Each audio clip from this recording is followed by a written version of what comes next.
नमस्कार दोस्तों।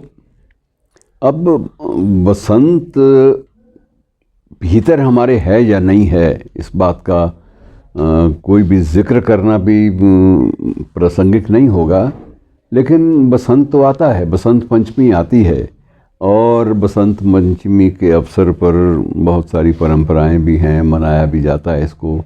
कोई थोड़े ढंग से मनाता है, कुछ ज़्यादा ढंग से मनाता है। कुछ लोग कहावतों में मना लेते हैं कि आया बसंत पाला उड़ंत।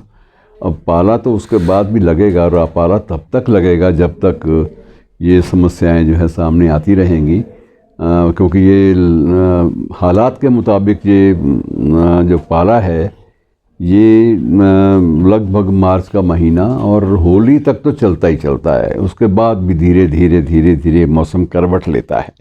चलिए बसंत के मौके पे थोड़ी सी बात बसंत की भी कर लें।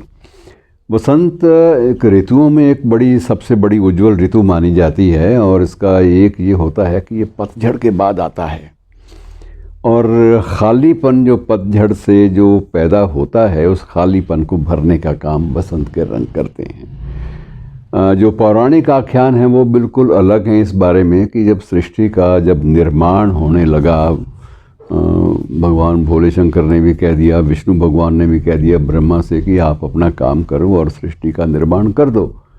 तो ब्रह्मा जी के पास फार्मूला तो एक ही था कि वो पांचों तत्वों को मिला के जीवों की संरचना करें। और जीवों की संरचना करने के बाद भी उन्हें कोई लगा कि जैसे कुछ चीज़ मिसिंग है, कुछ चीज़ सामने बिल्कुल हरकत में नहीं आ रही, कहीं कोई प्रसन्नता जो है वो सामने जो आनी चाहिए, कुछ भी क्रिएट करने के बाद, कुछ भी बनाने के बाद वो एक अंदर से जो हर्ष और उल्लास की जो भावना है वो नहीं आ रही। तो उस वक्त उन्होंने विष्णु भगवान से पूछा कि महाराज ये जो बात मज़ा नहीं आ रहा, उल्लास जो है वो तो पैदा होना चाहिए किसी क्रिएशन के बाद, लेकिन इसमें कोई उल्लास वाली बात नहीं है।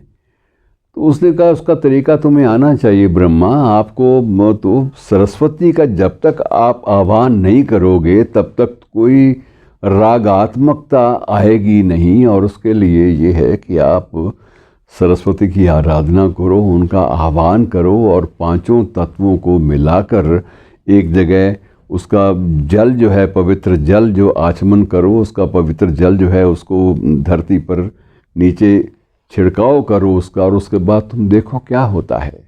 कुछ तो करना पड़ेगा उपाय। जब तक मन में किसी उपाय की बात ना हो तब तक आप कैसे कोई भी चीज़ क्रिएट कर सकते हैं, कोई भी चीज़ पैदा कर सकते हैं। उल्लास चाहिए तो उल्लास वाला क्रम तो करना पड़ेगा आपको। तब ये कहा जाता है कि उन्होंने पांचों तत्वों को मिलाकर एक थोड़ा सा जल का आचमन स्वयं भी लिया और उस जल का छिड़काव एक धरती पर किया और आह्वान किया सरस्वती का।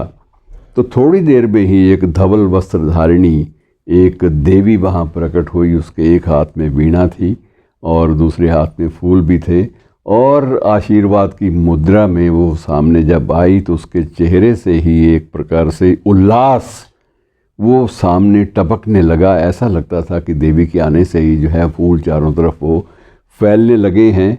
और ये सारी परिकल्पना सिर्फ इसलिए की गई समझाने के लिए कि जब तक आप सरस्वती का आह्वान नहीं करेंगे, नाद पैदा नहीं करेंगे, स्वर के संगीत को साधेंगे नहीं, सरगम के तारों को नहीं छेड़ेंगे, तब तक आप कुछ भी जो क्रिएट करते हैं उसमें उल्लास नहीं भर सकते और उल्लास के बिना जीवन आगे नहीं चल पाता। इसलिए थोड़ा सा आपको इस बारे में सोचना पड़ता है।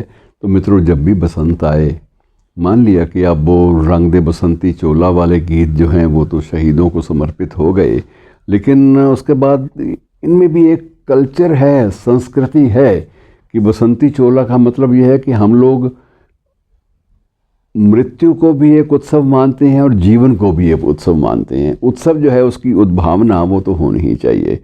और यही बात कई बार ओशो ने भी अपने कुछ एक वक्तव्य में इसका जिक्र किया है कि आप ये मानो कि ये दिन जो हैं ये उल्लास के दिन हैं। ये पतझड़ के बाद जो खालीपन पैदा हुआ है उसको भरने के दिन हैं। इसलिए कई बार इसको कामदेव का भी लोग उत्सव का नाम दे देते हैं और कुछ लोग इसको इसी को ही पश्चिमी सभ्यता में या पाश्चात्य देशों में वैलेंटाइन के रूप में मनाया जाता है, और वैलेंटाइन भी 7-7 दिन चलता है। तो ये उद्देश्य एक ही होता है कि जीवन में जब तक रागात्मकता ना हो, जीवन में जब तक रस ना हो, जीवन में जब तक जीने की उमंग ना हो, आनंद की अनुभूति ना हो, तब तक बात बन नहीं सकती। धन्यवाद।